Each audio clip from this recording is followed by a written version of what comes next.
this is my review of Jojo's Bizarre Adventure.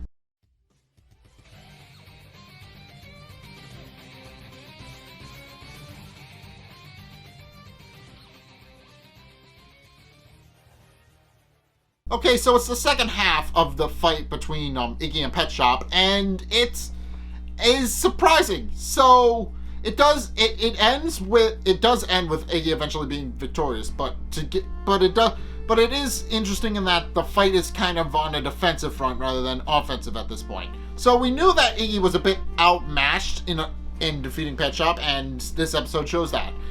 So starting off, Iggy survives. He managed to sever his leg with one of Horace's icicles and was able to escape Pet Shop by climbing into the sewer and escaping into the ocean that way. So he was able to escape through the sewer pipe and is able to flee from Pet Shop that way. And while he's relocating to try and get a better defensive position, it actually cuts back to the Joestar Group, who are contemplating the fact that it's been several hours now and the beggar is nowhere to be seen. So Abdul begins to surmise that it's entirely possible that he did find it, but was killed by a stand user, who we know is Pet Shop. But he surmises that the beggar was most likely killed by a stand user, and that it's entirely possible that he did find it and is unable to return because he found it in quite a permanent way. So in any case, it cuts back to Iggy, who has since taken up residence at the bottom of one of the canals in Cairo using the Fool, and is using it as a means to hide underwater away from Pet Shop. Unfortunately, Pet Shop eventually finds him and follows him underwater, and it's explained by the narrator that since Pet Shop is a bird and therefore built for high altitudes, the same mechanisms that enable him to fly really high also enable him to breathe underwater for several seconds more than a dog would. And sure enough, Pet Shop is able to pierce Iggy's dome he made with the Fool to get in to try and flood the dome with water. However, Iggy quickly realizes where their positions are using his stand, and even though one manages to get through, he eventually is able to read Pet Shop's attacks and starts repelling them backward, and even lands the hit on Pet Shop in this way. He's able to repel one of Horse's icicles back at Pet Shop, nails him in the wing, and Pet Shop goes down. And Iggy temporarily thinks it's all over, but then the water around the dome starts to freeze, and he realizes that Pet Shop is trying to crush him to death using the infinite amounts of water that are now surrounding his dome that he made out of the Fool. So he realizes that he needs to escape really quickly, and also realizes that he needs to be able to get out. And he decides to solve both of those problems by actually burrowing into the dirt, which is a little bit hard because he's now missing a paw.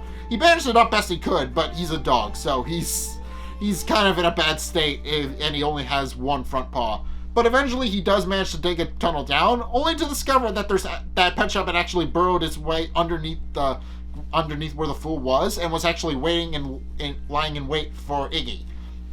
And Iggy, realizing that he doesn't have enough time to defend himself against Pet Shop, who is getting ready to fire off an attack, using the Fool, since the Fool is behind him, Iggy instead decides to dissolve the Fool and use the resulting air pressure from the force of it being crushed to propel himself forward and finish off Pet Shop once and for all. And indeed he does. He kills Pet Shop by biting down so hard on his beak that it cracks, and then the resulting air pressure and water intake just winds up crushing and killing Pet Shop, so Pet Shop is now down for the count.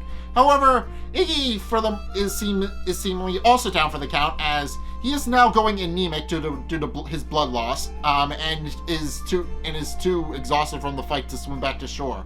So he begins to drown.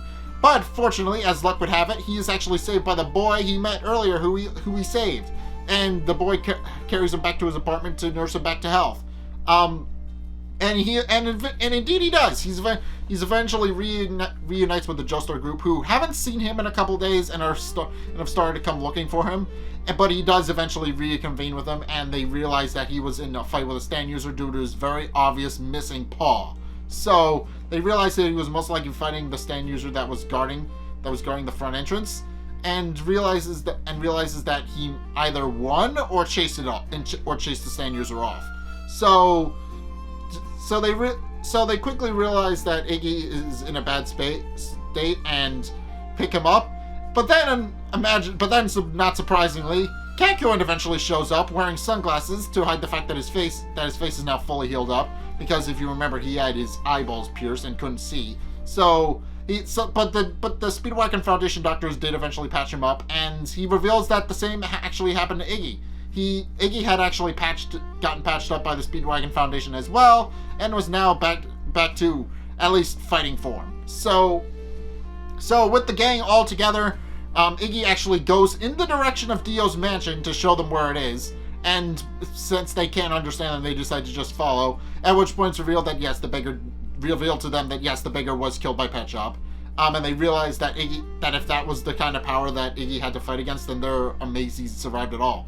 But in any case, they eventually arrive at Dio's mansion, and they realize this is the place where we've been trying to come this whole time. If we defeat Dio here, everything will be fine now. However, it's not that simple. As Joseph puts it, Dio most likely has at least one more stand user guarding his mansion. And sure enough, when they go inside, they realize that not only is the gate open, which Iggy notes to himself was closed earlier, but then the door mysteriously opens all by itself. And they're very curious as to what exactly is going on. They're very cautious, obviously, because they're in the lion's den basically now. But then they're greeted by Terrence Darby, the younger brother of Daniel Darby, who introduces himself and explains that they've been waiting for them, and that he's the butler of the mansion. So now the final stand user for the Egypt 9 Glory Guides has finally been revealed. It's Daniel's younger brother Terrence, who I'm assuming has a similar power to his brother. I would assume. I'm not entirely 100% on that, but I would assume they have a dissimilar power.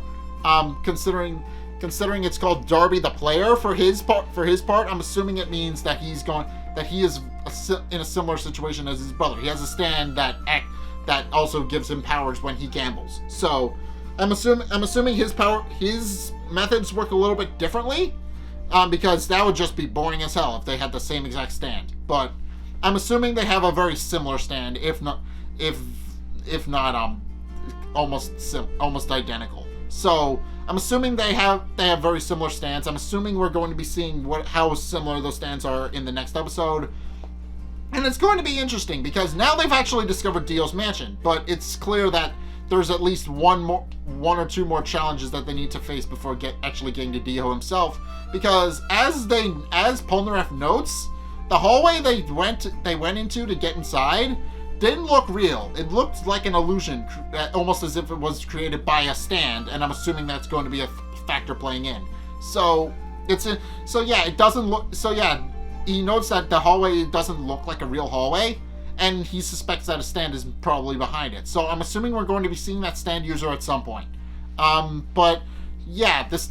going to be interesting because now the Joestar Group has officially arrived at Dio's mansion, so all they have left is Dio and a couple of his smaller minions that they need to clean up. So it's going to be interesting. They're finally at the point where they can now solve the 100-year problem that they've been facing with Dio since his debut in Part 1. They can finally put that thread to rest.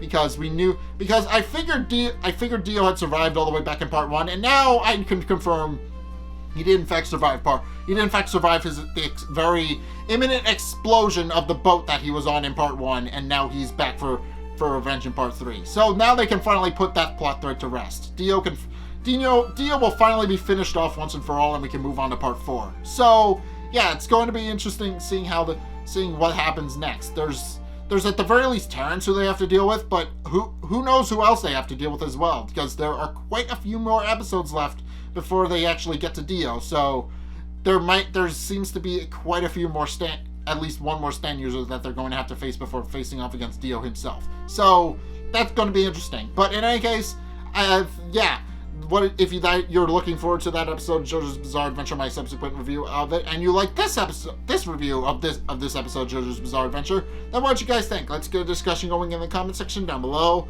or over on my Discord server, link in the description. Anyway, thank you guys so much for watching. If you enjoyed, be sure to like, comment, and subscribe. Also, be sure to follow me on Facebook and on Twitter in the description below. And also check out my Patreon in the description below as well. It's only a couple bucks a month. It really helps me out, and you guys get access to a bunch of cool perks that my way saying thanks, so be sure to check those out in the description below as well. But in any case, thank you guys so much for watching, and until next time, I will see you guys in the next video. Peace!